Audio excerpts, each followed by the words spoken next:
What's up, people? Welcome to week 2 of 1102. I say week 2, but really for me, this is week 1. It's actually Monday of week 1 that I'm recording this information. But the stuff that I'm covering right now is going to be the things you need to know to do the work this week. Okay. And I'm going to host a live lecture number 2, which hopefully people will go to. And if not, I'm still going to be recording that lecture, and I will post whatever I go over, even if no one participates in it. And the topics that I'm going to discuss later this week are, let me show you. Let me pull up our list of assignments and due dates. Okay, so this should look familiar. Now, listen, as we go through this throughout the year, or I'm sorry, summer, you might notice that when I pop this up, it might look mine might look a little different than yours because I'm kind of always kind of like changing it for myself and giving myself notes for the future. And so it's not a live document. Yours won't change automatically. But what's not going to change is the to-do list. The only thing that will look kind of different is the lecture topics. Like for the next 2 weeks, I've kind of told myself what I should go over in the live lecture for these weeks. Like, for example, y'all were supposed to have taken the quiz 2, grammar and MLA quiz, and that was graded automatically. You have a grade for it. And some of you, I'm sure, I mean, I don't know the scores yet because I'm recording this on Monday of week 1, and you are watching this Monday of week 2 in the future. Yeah, it's the present for you. So I don't know the score. I don't know how well y'all did. So I'm going to save going over the quiz 2 answers for the live lecture. And you can tune in to ask questions, or you can just wait for the recording and as I go over it and discuss it. And then, like in week 3, I went ahead and told myself that I'm going to go over quiz 3 for this live lecture and go over correct annotated bibliographies that y'all submit by the end of week 2. And so I'll probably do this on Thursday. Most of the live lectures will probably be on Thursdays or Fridays, depending on my schedule. Those will be inconsistent. I will just let y'all know what time and when I'm doing it, okay? And then you can tune in if you want, or you can just watch the recording. But like I know, like for this information right here, I've already written this PowerPoint, so I might record this also now. And so this will be recorded 2 weeks before I actually post it. So, but that information is consistent. This information is whether I record it 2 weeks in advance or the day of, it's not changing. But this information is more based upon what y'all actually turn in. And as of right now, you haven't turned in anything because I'm doing this way early. So the live lectures will be useful to go over student work and responses and kind of do some live editing. Okay. Same thing with like these. So some of this you might get early. I might record early. Others I'm definitely saving for a live lecture. Okay.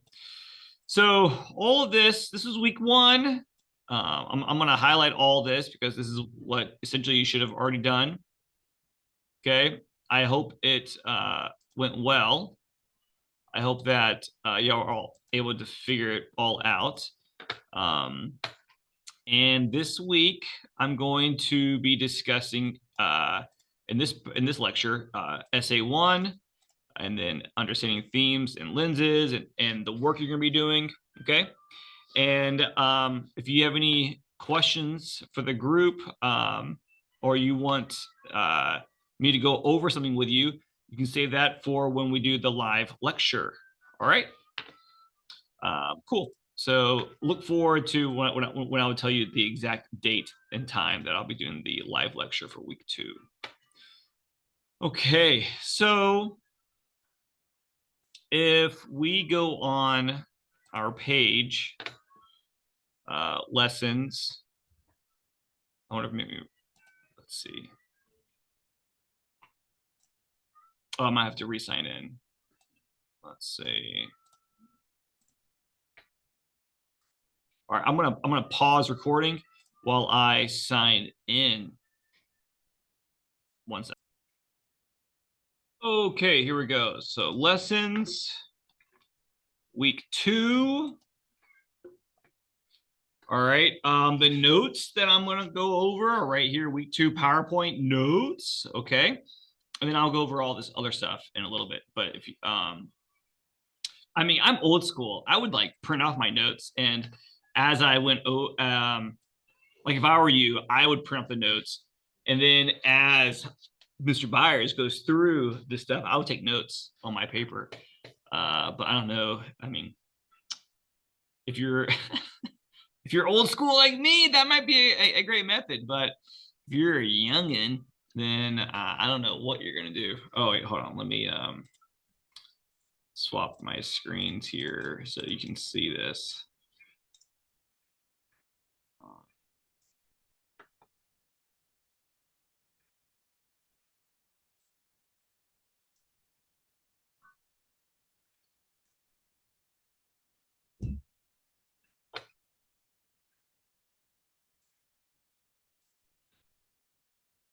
Okay, so now can we,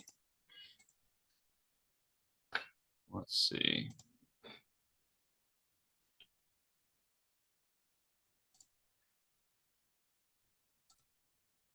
All right, so here we go. Week 2, human, all too human. Dramatic. All right, so here's our agenda, okay?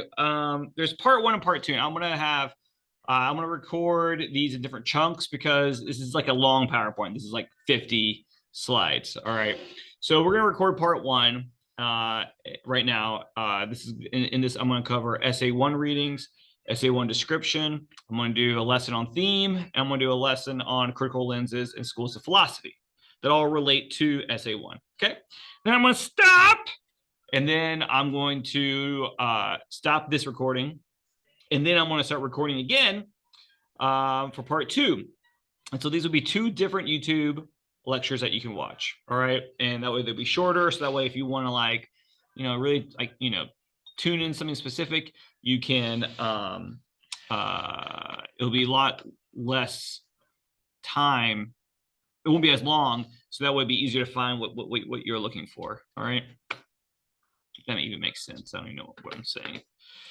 Okay, essay 1 readings. So if this was a normal class, we would have a lot of readings. We'd be reading a lot of stuff because we would have 16 weeks, twice as long as what we normally have. But we don't, though. This is condensed. So instead of us doing a whole bunch of reading, you are going to be doing your own reading. Unit 1 essay, short story analysis. Instead of me assigning and requiring you to read a bunch of stories, you're actually going to just pick the one story that you want to read. Okay, you will write an essay discussing one of these stories. I put one of these shorties. Oh, that's funny. One of these shorties. It is actually, that's a pun. Actually, I did that on purpose because these are all short stories. These are shorties. Okay, so you will write an essay discussing one of these shorties. Here we go. Graveyard Shift by Stephen King. Listen, I love Stephen King, if you haven't noticed that. Some of your novellas that I offered you to read, gave to you were by Stephen King. And I love Stephen King during the summertime. I start reading him usually between like spring through the end of summertime. And so, sorry, here you go, okay? Graveyard Shift. Strawberry Spring. Cat Person by Kristen Rapinian. A Gender Revealed by Paula Stone. Hills Like White Elephants by Ernest Hemingway. The Ones Who Walk Away from Milos by Ursula K. Le Guin. Where Are You Going? Where Have You Been? By Joyce Carol Oates. Fat by Issa Rae. Now, I think you should read multiple of them before deciding which one you want to write about. I will show you on Blackboard where I've provided all the stories. They're all great stories. I wouldn't suggest stories that like I don't think you would enjoy reading. All right. Graveyard Shift was made into a movie. It's about guys having to work down below these buildings, and the tunnels are filled with rats and really terrible, gross. It's a horror story, but it's not necessarily supernatural. Okay, it's gross. Strawberry Spring is about a serial killer who's on a college campus. Cat Person is about it's about a girl who ends up like meeting and hooking up with this older guy. And I will tell you, when I read it, and it's in our textbook. When I read it, and it was published by the New Yorker, I blushed. It's sexually graphic. Okay. So if you find that stuff weird or you're uncomfortable with it, don't read it. If that actually entices you to read, then go ahead, read it. And then they made a movie of it, but I haven't seen the movie, and it sounds like the movie really steers away from the plot of the story. Okay. So A Gender Revealed is a story about Paula Stone. She's a transgender woman, and she writes about her time as being Paul when Paul was going to summer camp, and Paul's family. So that is, and it's from her memoir called As a Woman. So if you like that chapter, if you read that and you like the chapter or you're interested, you can read her whole book. She's a minister. She writes about how she's had to, how she hid herself for a long time, how she married a woman, how she had children, how she planted churches, and how it took her to about her 50s before she transitioned, and then the fallout from it. So it's pretty interesting. Hills Like White Elephants is by Ernest Hemingway. It's a story about something that's never mentioned. It reads like a script from a play, so it's pretty interesting. The Ones Who Walk Away from Amelis. This is a modern piece of fiction that has it's similar. If you ever read I think her name was Shirley Jackson, The Lottery, it has this feel of like a small town John Mellencamp all American town, but with a dark secret. Where Are You Going? Where Have You Been? By Joyce Carol Oates is a story that essentially when she was a young college student, the writer Joyce Carol Oates, and she read the story about a girl who, like a 15 or 16-year-old teenage girl who was found raped and murdered in a field, and there was she'd been reported missing, and there was no signs of breaking or entering or violence or anything at the house. Her parents had gone on a barbecue, outdoor barbecue, left their daughter at home, and when they came home, it was on a Sunday during the day. When they came home that evening, she was gone, and then later the cops found her body. So Joyce Carol Oates had to like think about like what made her get out of that house, what caused her to leave that house. There was no signs of forced entry. There was nothing. So she makes this sort of allegorical short story based upon that. But it's about that, but it's also not about that. And then this chapter called Fat is by Issa Rae. She is a writer, comedian, actress. She had a show called Insecure on HBO. She wrote a memoir that's really just a bunch of like stories from her childhood. And so she wrote, this is just one chapter from that book. Okay. So I provided all these for you. At the end of the lecture, I'll show you where they are on Blackboard, but they're all available as PDFs. So I would suggest reading multiple of them before deciding which one you want to write about for your essay one. Okay. Oh yeah, I have a screenshot here. Go to week 2 lesson folder. You'll see short stories to choose from, and you have all of these. Okay, so you can read. Like I said, I think you should read multiples of them because they're all good. And usually, if this is a normal semester, I teach Cat Person, A Ginger Revealed, Hills Like White Elephants, The Ones Who Walk Away from Amelius. Sometimes we do Where Are You Going, Where Have You Been? Fat, Strawberry Spring are ones that go in and out of the semester curriculum. All right, so they're all located in the week 2 folder. All right, so essay 1 assignment. To front load you, I have to go ahead and tell you what you're going to be trying to achieve, and then I'm going to give you all the steps to get there. All right, so like everything I'm going to be discussing is all relevant to the essay 1 assignment. All right, and essay 1 is worth like 30% of your overall grade, so it's a big deal. So I just want you to know that like everything we discuss in class, I want you to think about it through the lens that this is all like Usher. This is all in relation to essay 1. So essay 1 assignments, you will read one of the short stories that I just discussed, and then do the following. You're going to research and apply a critical lens to a symbol in the short story. And I'm going to discuss how to do all that and what critical lenses are this week. You're going to research and apply a school of philosophy to the theme of the short story. We're going to be discussing this week schools of philosophies, themes, critical lenses, and symbols. Everything we're discussing is going to be working towards this essay 1 assignment. Your paper will be graded for the following: analysis of one of the short stories, discussion of a critical lens, analysis of a symbol, discussion of a school of philosophy, analysis of a theme. Fantastic. All these things that we're going to be going over this week. Use of 4 secondary sources. Use of a primary source. I'm going to go over sources in this PowerPoint. Proper MLA formatting. The integration of at least 8 quotes, 1 from each secondary source, 4 from primary sources, from your primary source. A works cited page. It's going to be due by 5 a.m. on June 17th, 2024. Okay? So that is what we're working towards. This is what we call in education, we call this backwards design.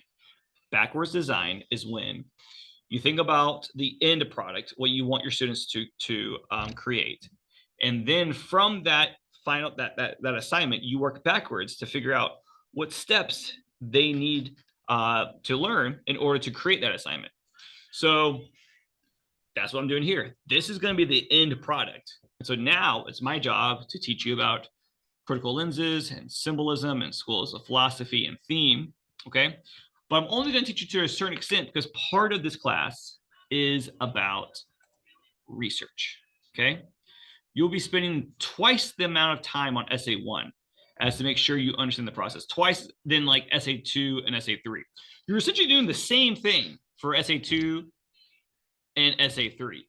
All right, it's essentially the same thing. Essay 2 will have almost the same requirements, but will be about a film. All right, but you'll also only have 2 weeks to write it.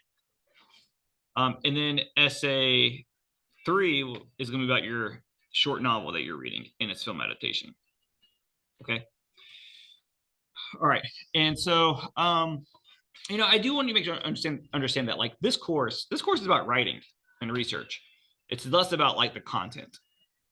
Okay. The stories you read, whatever. The books that you read, okay. The film you're gonna watch, sure, cool. But this is really all about your ability to write a paper and do research. Okay. There are things I want to teach you, but that does not mean though that you do not need to go out and maybe learn more on your own, because that's just real life. And college tries to emulate like that to a certain extent. We tell you to a certain amount, and then whatever in addition you need to know, you need to go seek that out yourself. So here we are going to discuss theme. Okay, so there's this idea called didactic analysis. And this really just explains why stories matter. Didactic means intended to teach. So practicing self-awareness is about learning to better understand why you feel what you feel and why you behave in a particular way. Having this awareness gives you the opportunity and freedom to change things about yourself, enabling you to create a life that you want. So for me, I know that like literature in the form of stories, poetry, drama, film, music, nonfiction, and novels are all mediums that can help us understand ourselves and what we want out of life. I read to understand people better. I mean, like, I do enjoy the basic pulpy fiction story, like John Grisham, those kind of things, and even like Stephen King. But then I also think it's important to read literature from different perspectives, so we can try to understand other people better. Maybe it can also help us to understand ourselves better. Reading about other people's experiences can help us understand other people better.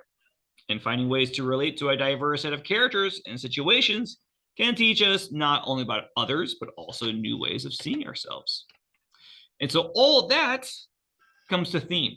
You are going to be analyzing theme in these stories, which deals with this idea of a message. And so we need to talk about that. Theme. A literary theme is the main idea or meaning a writer explores in a novel, short story, or other literary work. I'm reading this book right now. Hold on, let me grab it. Let me see.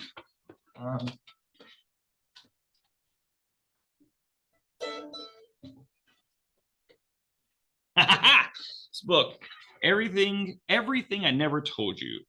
All right, by Celeste ENG. I'm not sure how you pronounce her name, her last name, but it's about a Chinese American family, and this girl ends up missing. She's dead, and we don't know if she was murdered, she committed suicide, or whatever.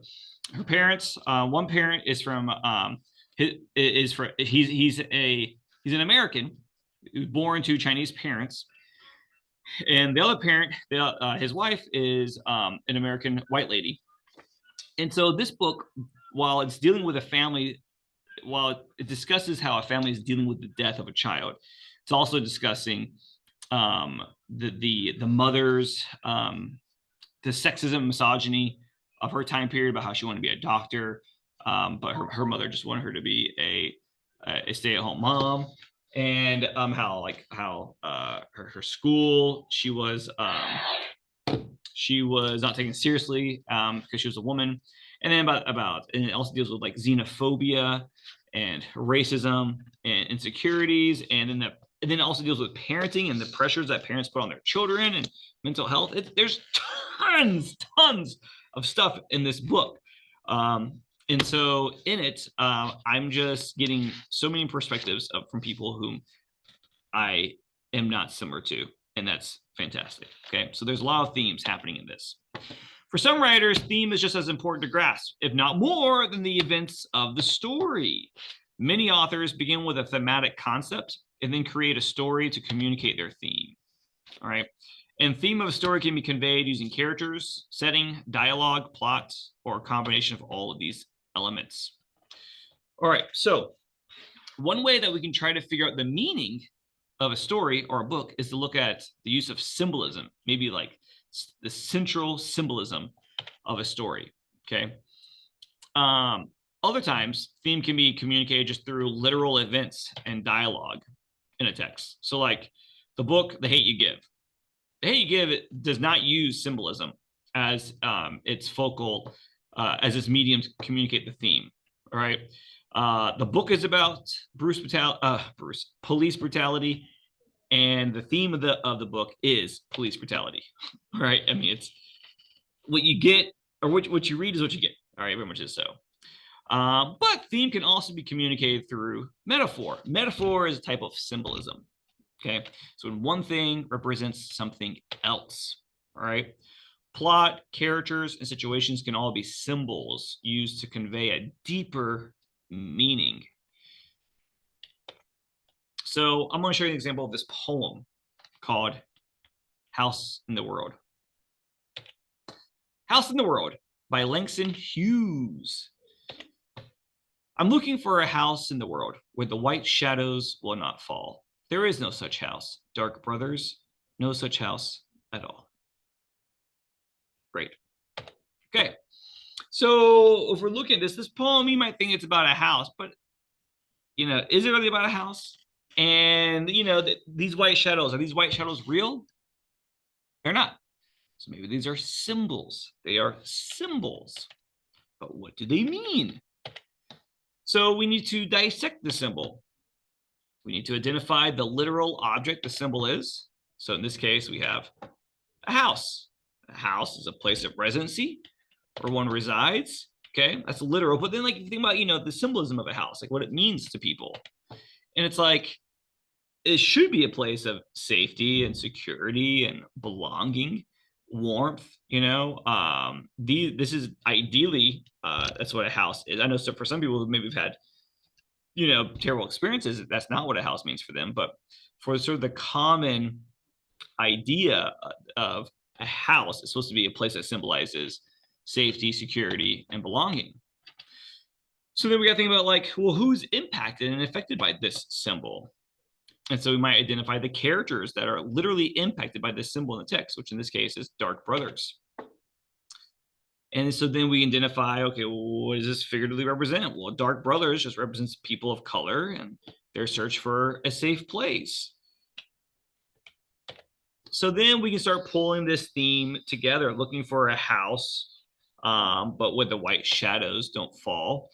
And so using the dissection of the symbol, the characters, and the effect on the characters, we can determine the theme that the author is trying to construct. So for example, in this, the poem, A House in the World, addresses the oppressive effects of racism that affects the lives of people of color, which leaves many to believe that racism is inescapable.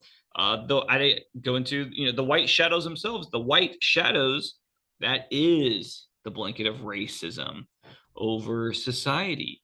This effect caused by white people. So the house in the world, it's not really about a house. It's about a place free from racism. And it ends, very skeptical that there is no place. Now, this poem was written during maybe the 20s and 30s by Langston Hughes. And so would he still write the same poem now?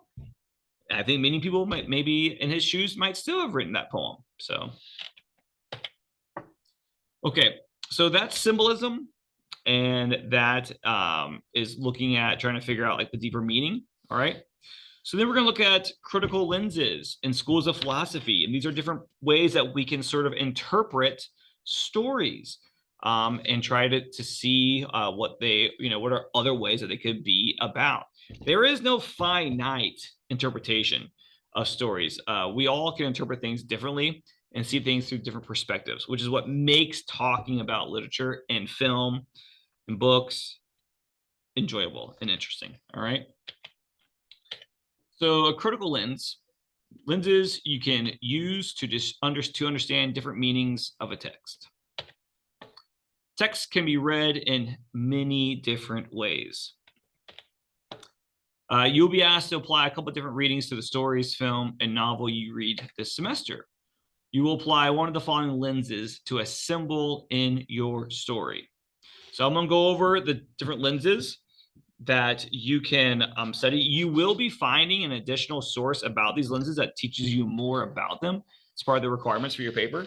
Okay, so you're not just going to be using the information that I give you. I give you more like a very brief introduction, and then whichever one sparks your interest, you will go out into the virtual world and research more about. Okay, so we have historical, which I'll discuss, feminist/gender analysis, sociological criticism, and then critical race theory. So the feminist gender criticism, this approach asks us to use a wide variety of issues related to gender concerning the author, the work itself, the reader, and the societies of the author and reader to determine the stance of the work on the feminist continuum. These critics argue works of literature and criticism have been male-dominated and therefore necessarily skewed in their perspective. Feminist critics look for the development of male and female characters and their motives to see how the author and his or her times affected the gender roles in the work. They do not have to be women in a story to apply a feminist analysis. So, for example, Lord of the Flies has no women in it, yet feminine symbolism is all over the story. In terms of the conch, which is literally a female symbol, there's also always the idea of Piggy's of his aunt, and I believe Ralph's mother. So there's a lot of female spirits in the book, and we can apply that. And we could talk about the characters who portray more of a traditional, more of a female-like personality traits versus more of these like toxic male personality traits. Okay, so we definitely, in this kind of perspective, we'll look at how gender norms play an impact in the storytelling. So then there's also what we call sociological criticism. Okay, and this looks at more of the cultural, political, and maybe personal situation of the reader in relationship to the text and the characters. These critics tend to focus on the overall themes of the work as they relate to economic class. So, like, if it's story like John Steinbeck, you could do a lot of sociological criticism of him in terms of his work that deals with people who are often in poverty, Dust Bowl survivors, migrant workers. But then also we have issues of like race and sex, instances of oppression or liberation. What does the text say about people of color? What does the text say about economic differences in the characters? Who has the power and who is subjugated by those who have the power? So The Great Gatsby, for example, the fact that there are simply no mentionings of a Black character in the novel and that Tom is reading a book about the superiority of the white race demonstrates the racism and elitism that is found in the upper levels of class and high society in America during the 20s. There's also issues about, like, I think one about class and about those who, if you read The Great Gatsby, you know that Gatsby was criticized for being new money and how he wasn't really seen as respectful because he also got his money through shady methods of bootlegging, and how he was seen to be as less pure. He wasn't a pure aristocrat than like people like Tom. And so there's a lot of comparison about money, possessions.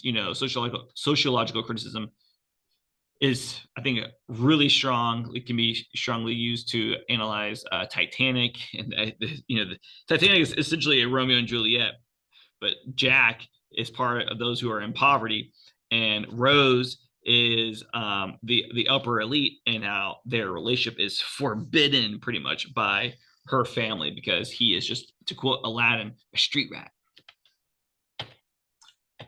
All right, so critical race theory looks at an analysis of racism in literature and how it impacts characters. All right, which is different than sociological. So sociological looks at how that impacts the social structures. Critical race theory will look at is more about characters, the analysis of racism in literature, how racist systems affect characters of all ethnicities and races in a text, how characters of any race may benefit from racism, how characters of any race may suffer from racism. So, like, everything I was ever told, this deals a lot with the main character, one of James. He's an Asian American. He's an American citizen born to Chinese parents. And it deals a lot with like the way that he himself views himself as being the only Chinese person in his town, and how how he wants his children who are mixed to not be like him, and he wants them to be popular. He wants them to feel all these things. And so it's about the psyche of the character more so than the social structures. Do the white characters, regardless of class, sexual orientation, gender, ability, nationality, or other identities, systemically benefit from their whiteness in ways characters of color do not? An analysis of how people of color internalize messages of white supremacy. Okay, so it's more about our heads. These are some characters like Uncle Tom's Cabin. This is the angry cop from Boys in the Hood, and how he really just goes after. He's very, very antagonistic towards other Black people in the film. We can talk about Samuel Jackson's character from Django Unchained. And then like Issa Rae, she talks a lot about how her feelings between, because like her family, her father is from Nigeria, and then her mother was from America. And so while she living in Baltimore, while she was a Black girl, at times she did not feel like she fit in with the people in her neighborhood because she just had a totally different sort of like worldview growing up with a Nigerian father.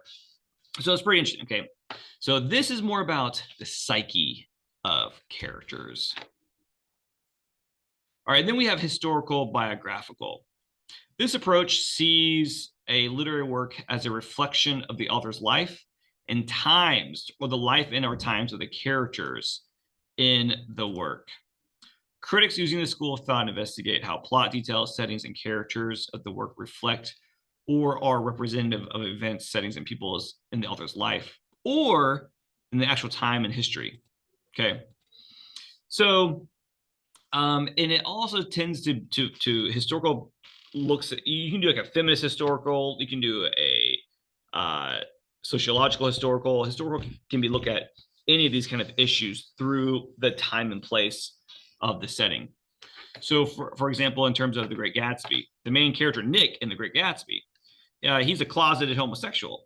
And he's closeted because 99% of all homosexuals in the 1920s were closeted. He never says he's a homosexual, but if you read between the lines, it's very obvious he's a homosexual. So he writes, F. Scott Fitzgerald writes a lot about his own life in The Great Gatsby and that during that time period because he was part of that time. And then we have the open elitist and racism with the character of Tom reading a book about the superiority of the white race, which foreshadows the rise of Hitler. Okay. And so this criticism can be used in combination with other lenses. So like a historical feminist reading, like The Crucible. The character of John Proctor in The Crucible, he was a feminist in the historical setting of the 1600s because he believed women should be listened to and intellectually capable. He had a much different relationship with, part of the reason why Abigail was so in love with him was because they would talk. And like he would teach her, which sounds, in today's world sounds, very patriarchal and condescending, but he would teach her and he took his time to teach her because he felt that women were capable of learning, even though in the time period, that was not the perspective. In the time period, the church didn't even believe that women should be teaching each other or talking about issues or raising questions about the Bible. Okay. And John was all about hearing out his wife and the women in his life, and he looked to them.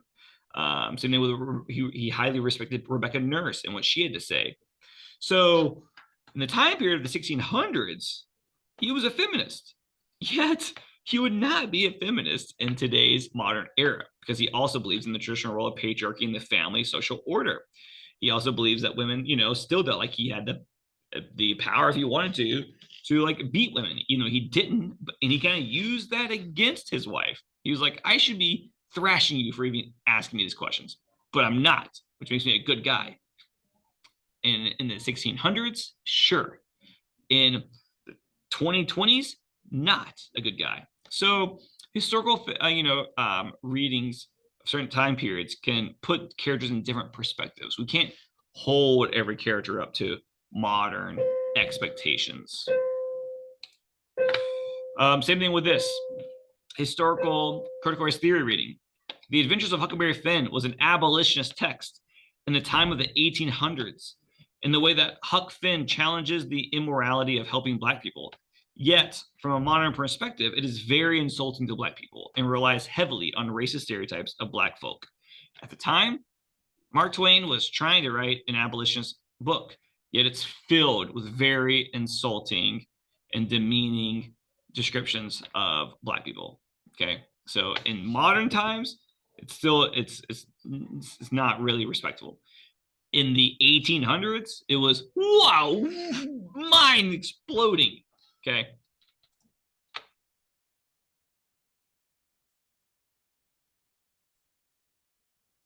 All right, sorry. Let's get back to this. So left off. Oh, that says week 3.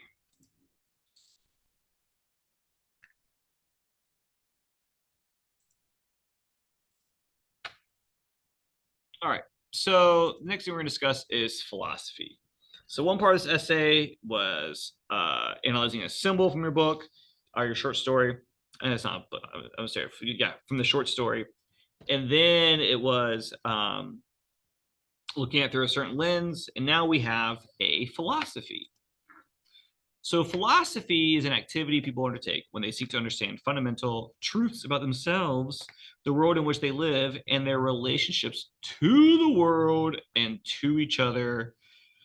And I just have this fear that I'm not actually sharing my screen. Let me make sure of this.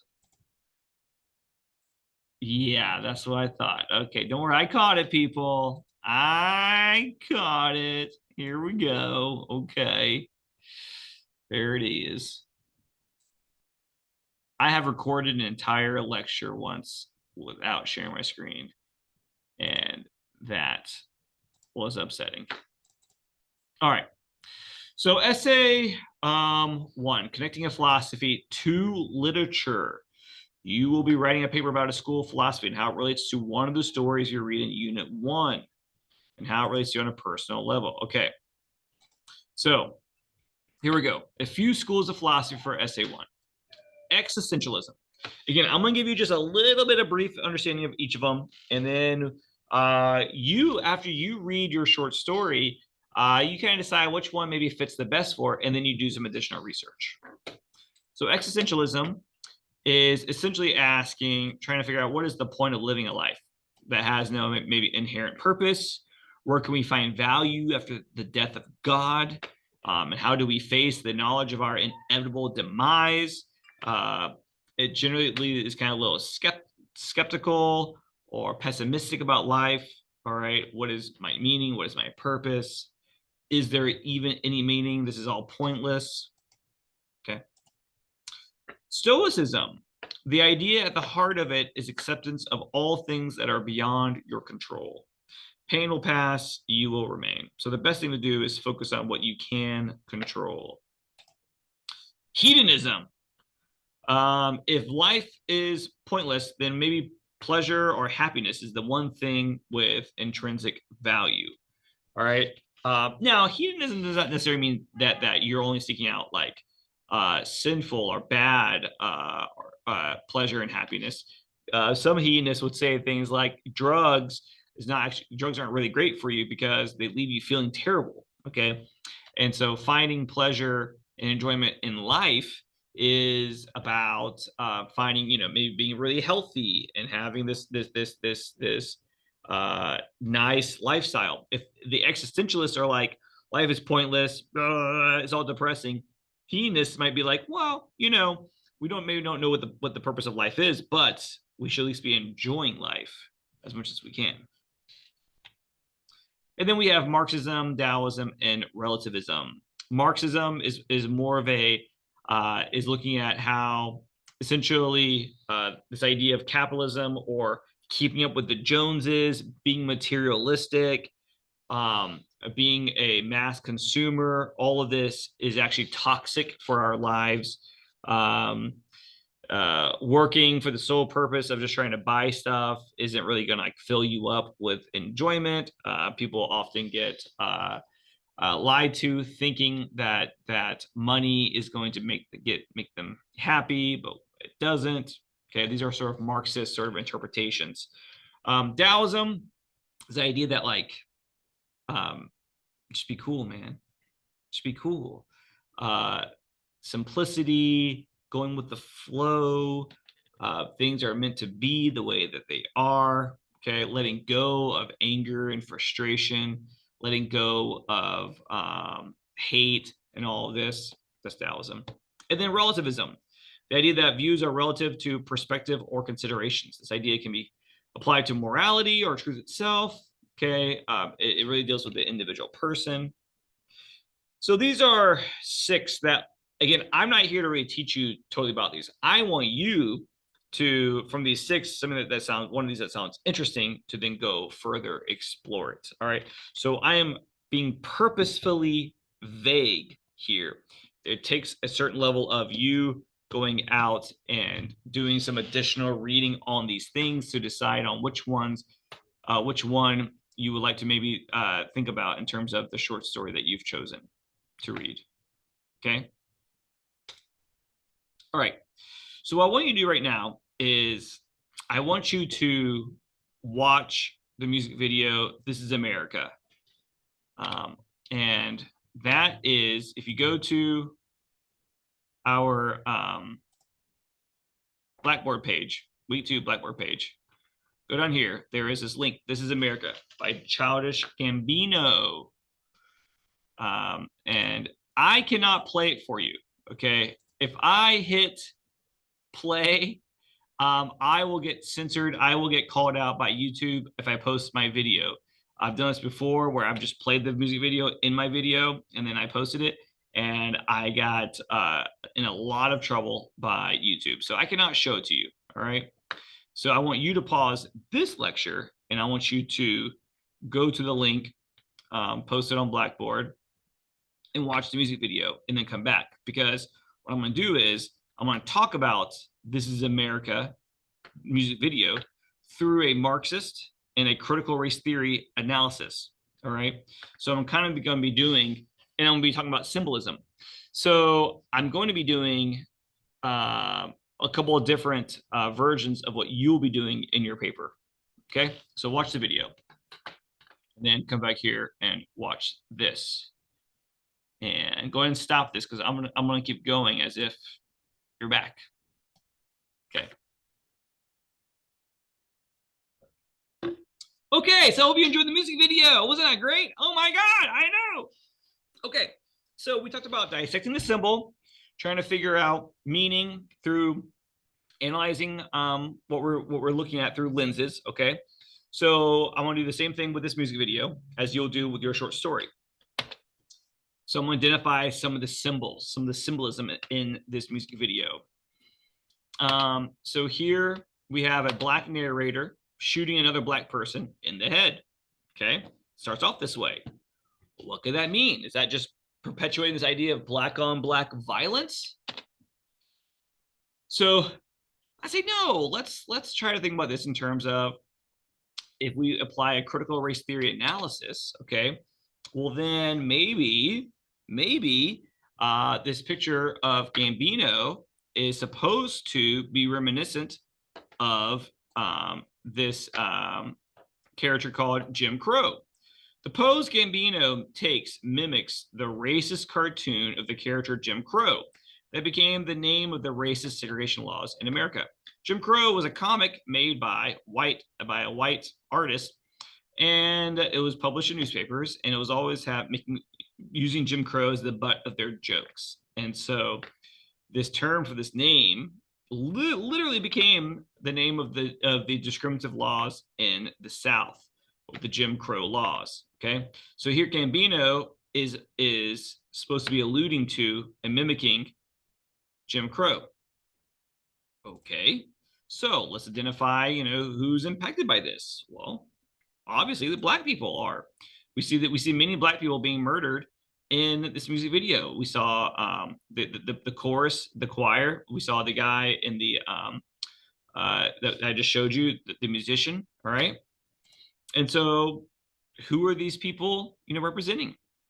And so we can look at how if Gambino is trying to allude to Jim Crow, and Jim Crow, the cartoon character, is what is the name given to the racist system of discrimination put forth in the Jim Crow laws of the American South, then we have here Gambino is imitating systemic racism and the deadly impacts it has had on people of color. So Gambino is not being a black guy shooting other black people. He's being the embodiment of systemic racism. He's being Jim Crow. He's literally playing the part of Jim Crow. All right. So looking at, that and using the dissection of the symbol, the characters, and the effect on the characters to determine a theme that the author is constructing. All right. So we can also look at the symbolism of cars. What do these cars represent? Here, more symbols. They're all older models and they have their doors open. Okay. So we'll pull this just from like some of the people on Twitter. Viewers drew connections to the black men routinely killed by police during traffic stops, including Philando Castile, Minnesota in 2016. All right, so these doors being open represent the black drivers who were driving these cars, and now they're no longer alive. Do all these cars have their driver's side doors open and hazards on because they're symbolic of the cars of all the people pulled over and killed by the police? Others found economic symbolism with the sea of beat up cars. All right, so a Marxist analysis. The mostly parked vacant cars in This Is America reference to the stalled socioeconomic and political mobility of Black people in America. Black wealth was on the rise until the 1990s, and then it stopped, and then it has plateaued. And so many people can interpret that these cars are late 80s, early 90s model cars. And so them being stalled represents the stalled wealth of the Black community. Okay, so that is looking at though from, again, a Marxist interpretation. So we're applying, we're looking at symbolism of the text, we're applying sort of a critical race theory analysis of it, as well as a Marxist analysis, and trying just to make sense of the video. Okay, now this is like just a small amount. You can find a lot of analysis of This Is America music video online. I'm not going to fill this lecture with too much of it, but there's a lot of people who have written about this, and I think it's really fascinating. So you should maybe take the time to go check that out yourself. Okay. All right. So we're going to pause here. I'm going to end this lecture here so that way you can, sort of like digest all of this, to think about the things that we're going to be doing. And then I'm going to pick up the next part of it and how what you're going to be doing, the work you're going to be doing this week, and creating an annotated bibliography. All right. Now, I'm asking you to do a lot in a short amount of time because we are pressed with time. Okay. You need to make sure that you are reading some of these short stories and trying to think about what are these messages. Is this a message that's directed towards women, towards people of color, towards a certain socio-economic group? Is this teaching a moral lesson about finding peace within yourself? Is it questioning one's existence? Is it saying that these kind of pursuits are bad pursuits? Just trying to think about all these types of things. All right. Talk to y'all later. Talk to you later.